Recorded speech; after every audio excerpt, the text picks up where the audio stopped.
सबसे पहले यमन के पास हुई घटना को समझिए। इरिट्रिया के झंडे वाला तेल उत्पाद टैंकर एमटी सिब्बू 1 को 20 अगस्त को अदन की खाड़ी में हाईजैक किया गया। ये जहाज यमन के तट से करीब 30 नॉटिकल मील दूर था और इसमें कुल 20 क्रू मेंबर मौजूद थे, जिनमें 16 भारतीय नागरिक शामिल थे। अधिकारियों के मुताबिक 6 हथियारबंद समुद्री लुटेरों ने जहाज पर कब्जा किया और इसके बाद जहाज पर नियंत्रण क्रू के हाथ से निकल गया। समुद्री ट्रैकिंग जानकारी में भी जहाज के आसपास एक संदिग्ध नाव की गतिविधि सामने आई थी, जिसके बाद यह आशंका मजबूत हुई कि जहाज पर पहले से नजर रखी जा रही थी।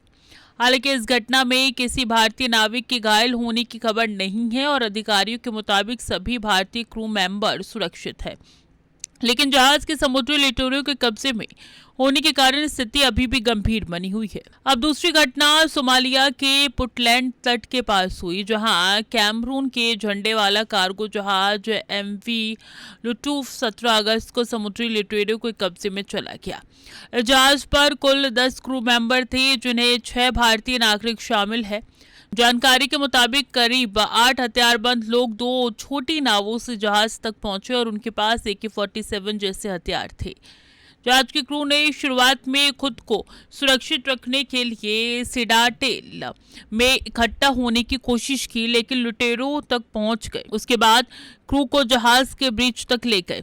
इसके बाद जहाज को सोमालिया के नुगाल तट की ओर ले जाया गया। इस जहाज पर तुर्की के हथियार, कम्युनिकेशन और सैटेलाइट उपकरण भी लदे हुए थे और इससे मोगादिशु में तुर्की की सैन्य प्रशिक्षण सुविधा तक जाना। दोनों घटनाओं में सबसे बड़ी चिंता भारतीय नाविकों को लेकर है, क्योंकि भारत दुनिया में मर्चेंट शिपिंग के लिए बड़ी संख्या में नाविक उपलब्ध कराने वाले देशों में शामिल है और हजारों भारतीय अलग अलग अंतर्राष्ट्रीय समुद्री रास्तों पर काम करती हैं।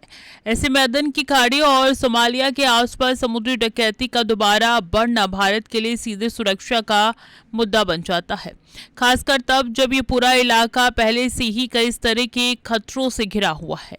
यमन में संघर्ष से जुड़े हमले, लाल सागर में जहाजों के लिए बड़ा जोखिम, अदन की खाड़ी में समुद्री डकैती और दूसरी तरफ हिंद महासागर में बदलती सुरक्षा स्थिति में इंटरनेशनल शिपिंग कंपनियों के लिए चुनौती बढ़ाती है। अब 2 जहाजों के हाईजैक होने से सवाल भी उठ रहे हैं कि क्या अंतर्राष्ट्रीय समुद्री सुरक्षा व्यवस्था के बावजूद समुद्री लुटेरे फिर से पुराने नेटवर्क को सक्रिय करने में कामयाब हो रही है। पहले जहाज सिब्बू 1 की बात करें तो शिपिंग मंत्रालय के अधिकारी के मुताबिक भर्ती और प्लेसमेंट एजेंसी की रिपोर्ट में 6 हथियारबंद समुद्री लुटेरों के जहाज पर मौजूद होने की जानकारी दी गई है। इसके बाद संबंधित एजेंसी को नाविक online marine casualty reporting system के जरिए घटना की जानकारी और आगे के अपडेट देने को कहा गया है।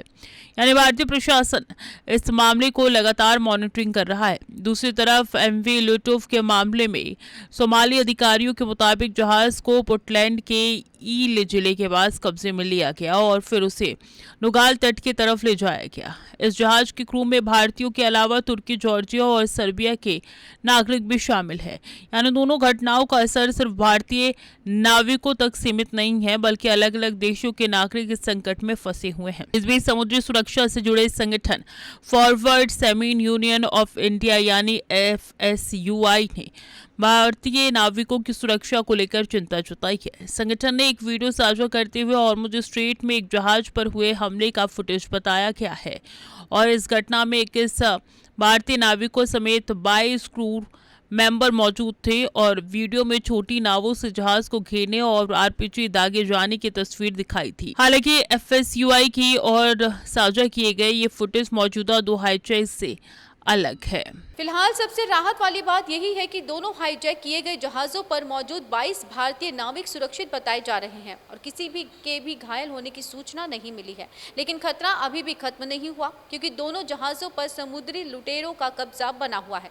भारत के लिए चुनौती अब ये है कि अपने नागरिकों की सुरक्षा सुनिश्चित करते हुए जहाज़ों और क्रू को सुरक्षित तरीके से समुद्री लुटेरे के कब्जे से बाहर निकाला जाए। वहीं इस पूरी घटना ने एक बार फिर से दिखा दिया कि समुद्र में चलने वाले जहाज़ों के के लिए खतरा सिर्फ युद्ध पोतों या फिर मिसाइलों से नहीं बल्कि छोटे हथियारों से लैस समुद्री लुटेरे भी करोड़ों डॉलर के जहाज़ों और उनके क्रू को कुछ ही मिनटों में बंधक बना सकते हैं।